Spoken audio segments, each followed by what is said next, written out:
Hi guys, it's Ryan here with Sigma Survival, and today's video is about stopping bleeding. I'm going to talk about wound packing, and I'm going to use poor man's kit. I'm going to use improvised kit to make this happen. So let's see how that stuff fares up.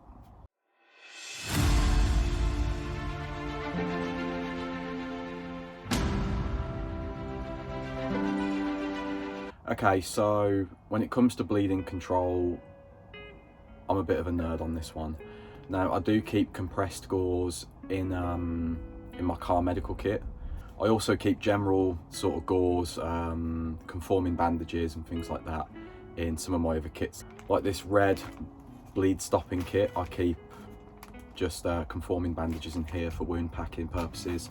Now, I know what some of you are thinking, why don't I have something like Celox or some kind of hemostatic gauze? I don't like this stuff, and I'll tell you why. The reason that I don't like hemostatic gauze is because, generally speaking, there can be side effects to it. I know that it's rare, but generally speaking, if I'm in a remote and austere environment, I'm in some kind of survival situation, I don't want to be putting something into someone's body that clots, okay? That could become a blood clot, or it could break off and become a blood clot, flow into the bloodstream, cause a stroke or something like that. So I prefer to just keep it simple. There isn't too much difference in hemostatic gauze and normal gauze. We're basically just plugging that hole and we're trying to stop that bleeding. Let's look at some of the things that I'm going to be using today for this, and then I'm going to talk about how I'm actually going to test this, and I'm going to show you how to do this as well. First up, a piece of cotton t-shirt. It's pretty thick, pretty hardy. It'll crunch down into a fish-shaped ball, essentially, to go inside of a wound. So that's, an improvised item right there. Dishcloths, okay. I got these for less than £1. Super cheap, and there's even more than that in the pack still. This will pack down to quite a bit, I think, so you could fit this into quite a big chunky wound. I'm going to look at items that are in normal first aid kits, no trauma kit items here. Triangular bandage, obviously this has been taken out of the packaging. I'll use it for tourniquet practice, different things like that. This stuff is great. I mean, before all these fancy elasticated pressure dressings, a piece of rag like this was what people used as a field dressing, to apply pressure. And then I've got the conforming bandages. So these have been used before, they've been rolled up again and again. So they would be a bit tighter, generally speaking, but I'm going to test these as well. And we're going to see which one does the best. Now, we're going to see which ones actually work. I'm not going to use compressed gauze just because it's expensive. It's more expensive than these items. And it's in my car medical kit at the moment. I might change that out after doing this experiment and see what's better and what's not. So let's look at what I'm going to use to do this, okay? This is going to be quite fun, I guarantee it. Whoa, what have I got here? Look at that. And yeah, the hemostatic forceps do remove from there. They're supposed to simulate scissors. This is a yoga block, okay? I've basically cut into this yoga block. I've seen someone else do this online. It wasn't my idea originally, but I thought I would jump on it and create my own so I could practice. Then there's holes that feed into each wound, and then an enema bag can be placed in, as well as a syringe with some tubing on it.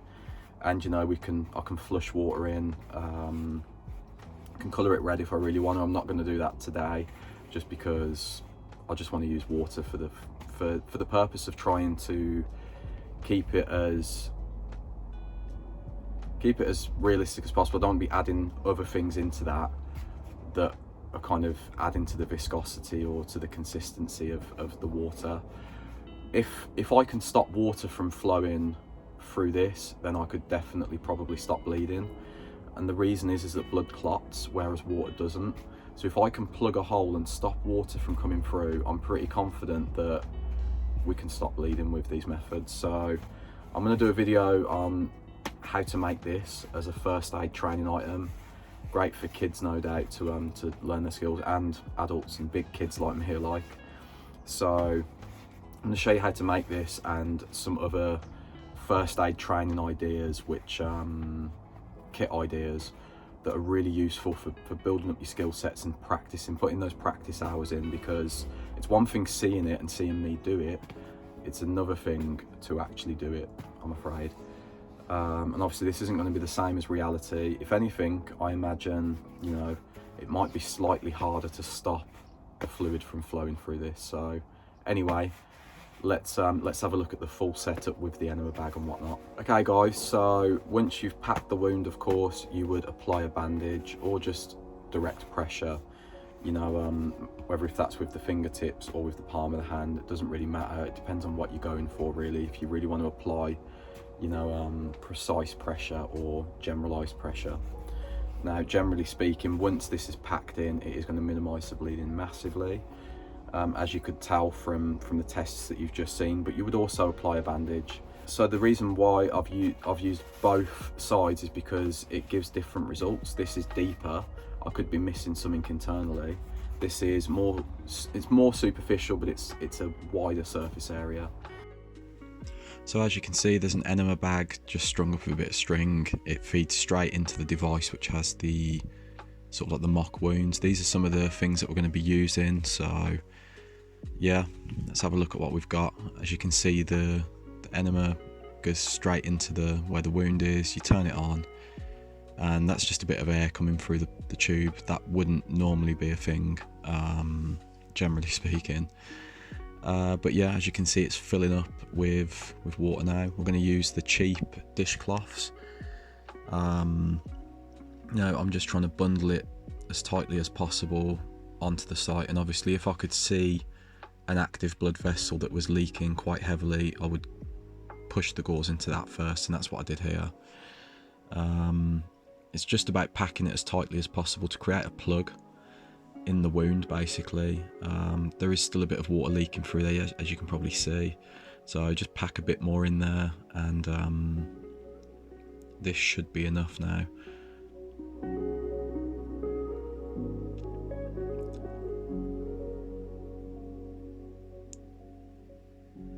And yeah, I don't see any more water coming out of there, so that did work. Yeah, happy days.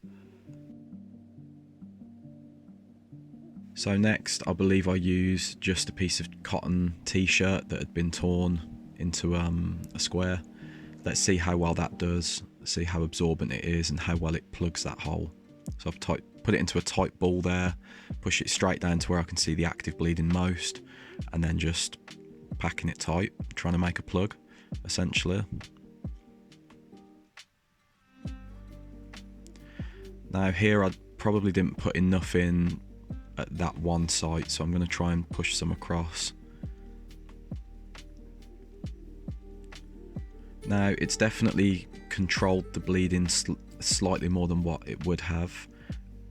Direct pressure, yeah, direct pressure here, as you can see, would pretty much stop that bleeding. I have no doubt about that, or at the very least it's going to slow it down massively. Bear in mind, guys, that a cotton t-shirt like this isn't really fit for purpose, generally speaking, but it can help if you've got nothing else. So now I'm going to use a triangular bandage or a cravat that's been just taken out of a normal first aid kit. I'm testing this out because most first aid kits have these in. Most people think you can only use them as a sling, but as you can see here, put it into a tight ball and just start packing it into the wound, and let's see how well it does. You would normally be wearing gloves as well, by the way, guys, if you could, but you know, generally speaking, you know, if time is of the essence, you've just got to get that wound packed. So I'm making a nice tight plug, pushing into that corner where I know that the active bleeding is heaviest as much as possible, and I might even have to use a second triangular bandage here.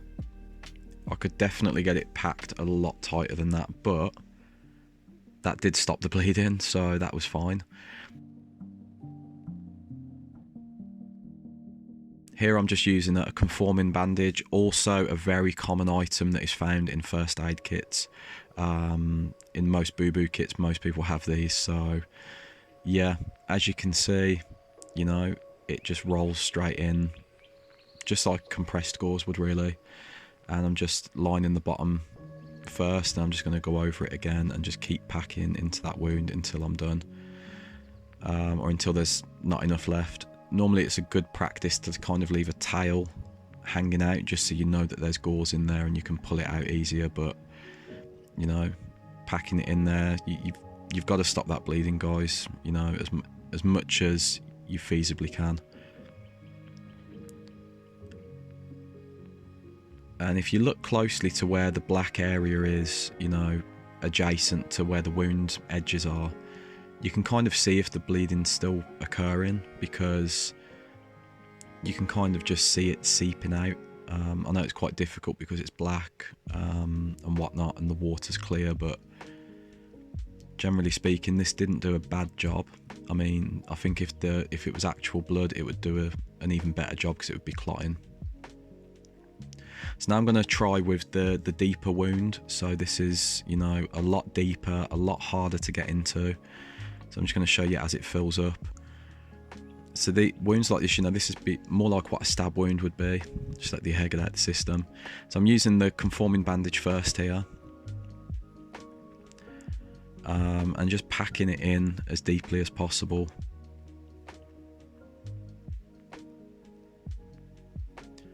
So it's a lot more difficult when it's a puncture wound. As you can see, like a laceration, you can visibly see where the active bleeding is. Here, it's just pack it as tightly as possible.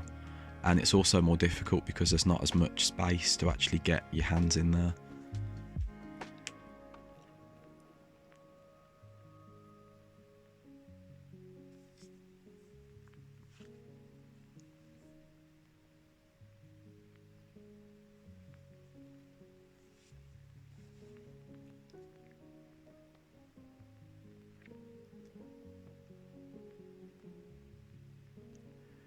So it looks like it's still coming out slightly, maybe, but that could just be blood, well, water I should say, that's on the exterior.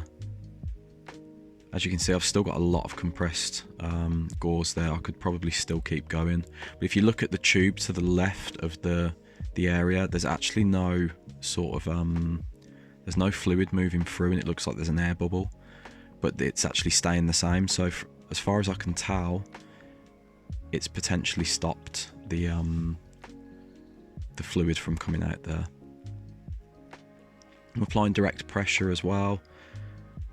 Actually, there might be a little bit coming through. That might be why I put pressure on, but generally speaking, this would be more effective than having nothing at all.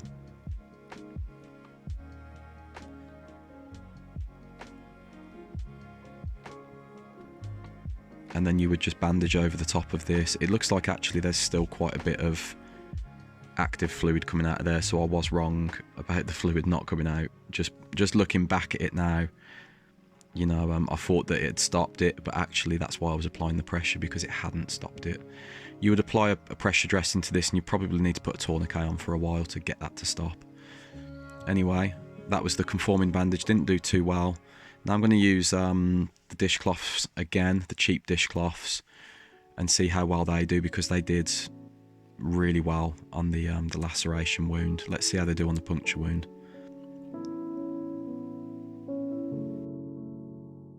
So yeah, just packing that in as much as I possibly can, and we'll see. You know, there is quite a bit left over on the outside, and it looks like it's completely stopped the water coming through. Now I'm just going to use the cotton t-shirt rag, see how well that does. It didn't do quite as well on the laceration, but you know, this is a different type of wound.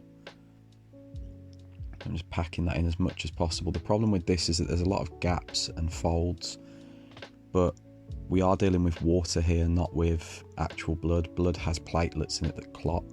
So it's going to, you know, help with making bundles of clots, and it's just going to all become a clot gauze kind of mix to plug that wound, whereas this water just runs straight through at times. But it seems like it's actually stopped it on the puncture wound, but I'm going to apply pressure as well.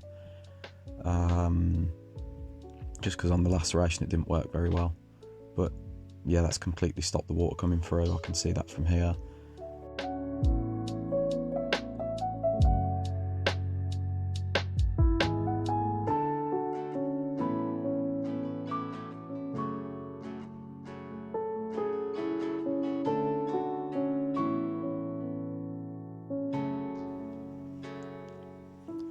Finally, triangular bandage I believe was net. Yeah, so just pack that in as much as possible. I didn't have too many triangular bandages, so this one was already wet. So whether if that's accurate in the testing or not, I don't know, but as you can see, it's just going straight in there, nice and easily. Just pack it in as much as possible. This would be painful for people, by the way, but at the same time, you know, it's going to save their life.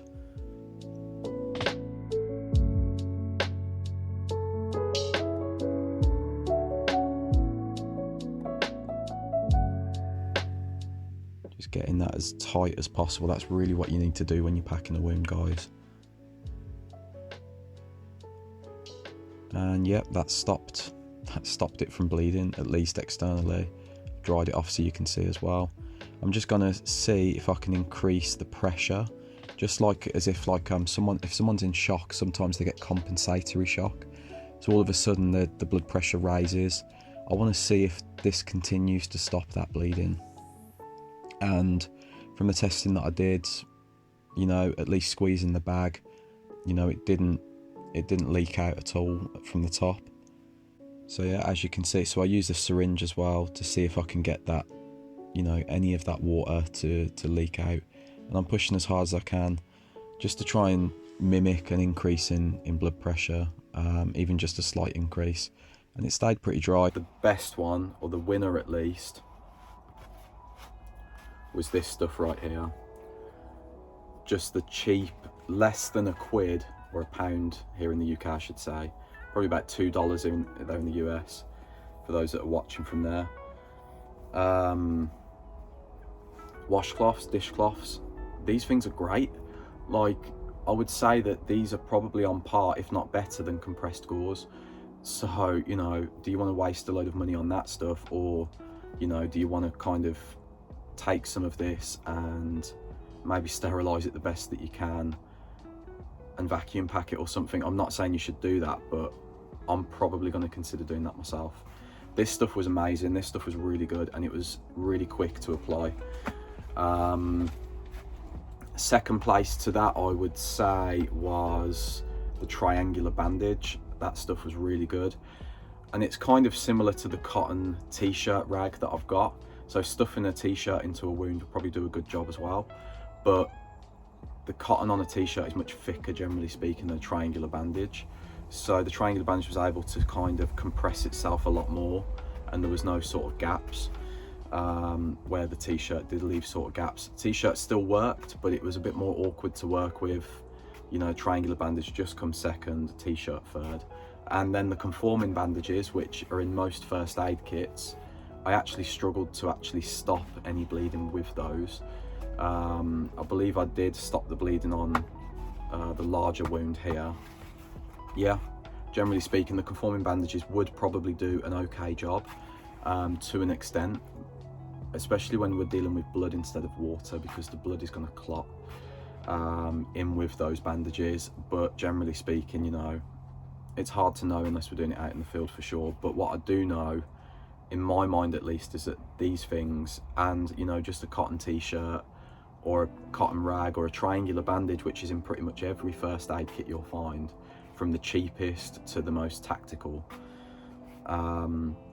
works very, very well. And I believe that would work in a real setting because of the clotting factors assisting with stopping that bleeding as well. But, you know, without proper clinical trials and field use, you know, what's to say that I'm correct? I also tried to add more pressure as well, to try and simulate like a spike in blood pressure for maybe compensatory shock, or, you know, fluids being pushed through via IV or something like that in general. And it still didn't seem to bring any more blood out. In fact, the enema bag stayed at the same sort of volume. So yeah, an interesting little experiment and a fun little piece of kit that I'm glad that I made now. Highly recommend making yourselves one of these. Like I say, an instructional video coming on that soon as well. Yeah, thanks for watching, guys. It was a really fun video to make. It was a bit messy, but I thoroughly enjoyed this one, and I really hope that this could save someone's life. You don't have to have fancy kit. You don't have to spend a load of money, generally speaking. Is it better to have, you know, all of these Gucci bits of kit that are, you know, top of the line? Possibly. You know, a lot of the benefits of compressed gauze is that it's made in a sterile environment and it's pre-packaged, ready to go sterile. Whereas this stuff, you know, is and ah. But that doesn't necessarily mean that the infection rate is going to be any less in some cases. Do you know what I mean? You know, it all just comes down to, you know, a variety of different factors. You know, I'd rather use clean gauze than not. But does that mean that there's any less risk of infection? Probably not. If there's going to be a risk of infection, it's probably because you've packed the wound and there's foreign bodies and debris and dirt inside that wound already, or bits of clothing that have come off when, you know, the wound occurred, things like that. So, you know, we've got to factor in infection control or, you know, bleeding control, and bleeding control is always going to come first. Anyway, I went off on a bit of a tangent, didn't I? Thanks for watching, guys. I really hope this video was insightful. I really hope it was useful. Like I say, I really enjoyed making it, and yeah, thanks for watching, and till next time.